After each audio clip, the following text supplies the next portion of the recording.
A story is told of a precious gift. Once there was a boy who listened to an old man and thus began to learn about the precious present. It is a present because it is a gift. The contented man explained, and it is precious because anyone who receives such a present is happy forever. Gosh, the little boy explained. I hope someone gives me the precious present. Maybe I'll get it for Christmas. And the boy ran off to play, and the old man smiled. He liked to watch the little boy play. He saw the smile on the youngster's face and heard him laughing as he swung from a nearby tree. The boy was happy, and it was a joy to see. The old man also liked to watch the boy work. He even rose early on Saturday mornings to watch the little laborer mow the lawn across the street. The boy actually whistled while he worked. The little child was happy, no matter what he was doing. It was indeed a joy to behold. When he thought about what the old man had said, the boy thought he understood. He knew about presents, like the bicycle he got for his birthday, and the gifts he found under the tree on Christmas morning. But as the boy thought more about it, he knew the joy of toys never lasts forever. The boy began to feel uneasy. What then, he wondered, is the precious present? What could possibly make me happy forever? He found it difficult to even imagine the answer, and so he returned to ask the old man, Is the present a magical ring? One that I might put on my finger and make all my wishes come true? No, he was told.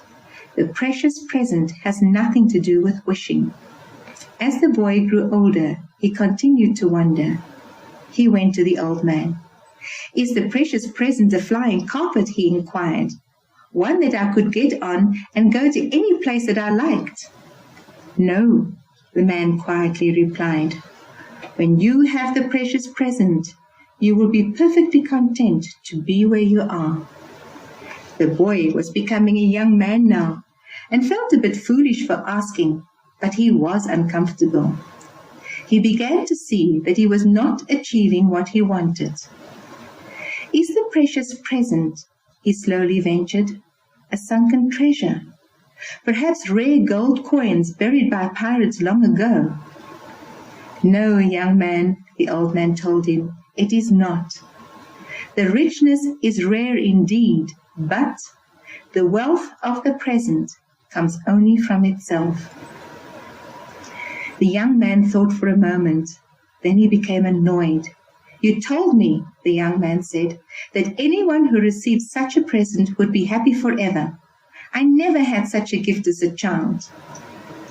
I'm afraid you don't understand, the old man responded. You already know what the precious present is. You already know where to find it. And you already know how it can make you happy. You knew it best when you were a small child. You have simply forgotten. The young man went away to think, but as time passed, he became frustrated and finally angry. He eventually confronted the old man. If you want me to be happy, the young man shouted, why don't you just tell me what the precious present is? And where to find it? The old man volleyed. Yes, exactly, the young man demanded. I would like to, the old man began, but I do not have such power. No one does. Only you have the power to make yourself happy, the old man said. Only you. The precious present is not something that someone gives you. It is a gift that you give yourself. After many years, the once young man returned to inquire further. He was now very unhappy and often ill. He needed to talk with the old man, but the old man had grown very, very old, and all too soon he spoke no more. The wise voice could no longer be heard. The man was all alone. At first he was saddened by the loss of his old friend, and then he became frightened very frightened. He was afraid that he would never learn how to be happy until he finally accepted what had always been true. He was the only one who could find his own happiness.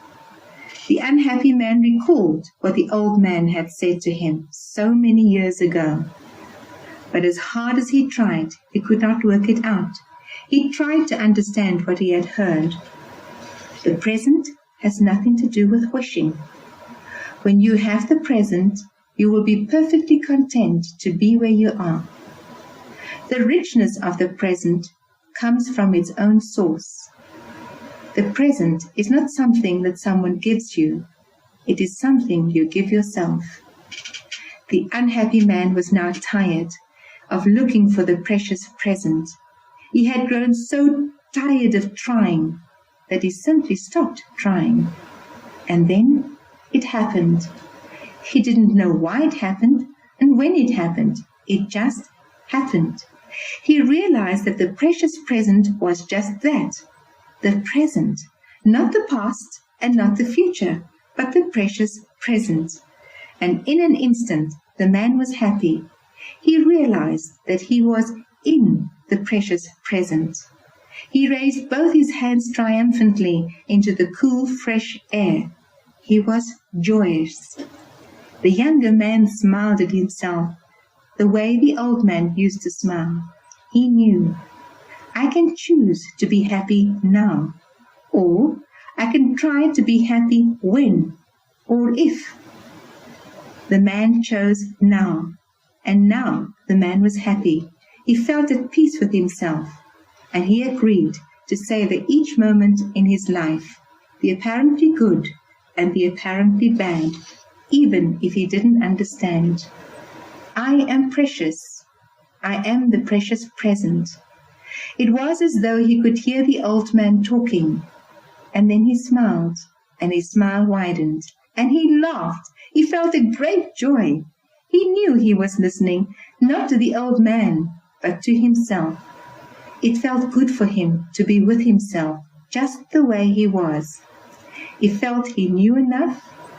He felt he had enough. He felt he was enough. Now, he had finally found the precious present, and he was completely happy. There is no need to confine God to holy places or religious practices. When we live playfully, every place is holy ground, and everything that happens is a dance with the divinity. The boundless spirit we call God goes where we go because it breathes in us. We go where it leads because we are embodiments of it. We cannot live from our essence if we are stuck in our ego. When we lose touch with the truth that our humanity is holy, that we are always and everywhere in communion with God, we will be forced to agree with the American Ojibwe who said, sometimes I sit pitying myself, and all the while I am being carried by the great winds across the sky. If we can understand that even when we sit in self-pity, judgment or condemnation, we are still carried by the Spirit, and this truth will set free that glorious sense of lightness that allows us to be playful even amidst our frustrations. When we let go, we let God. When we sing, love and dance with the burden of self-consciousness, we are most alive. And together with Christ, we can dance the song of life. If you remember that song in the celebration hymnal, I danced in the morning when the world was begun, and I danced in the moon and the stars and the sun, and I came from heaven and I danced on the earth. At Bethlehem I had my birth. Dance then wherever you may be. I am the Lord of the dance, said he, and I lead you all wherever you may be, and I lead you all in the dance, said he. Let's put on our dancing shoes and live life playfully.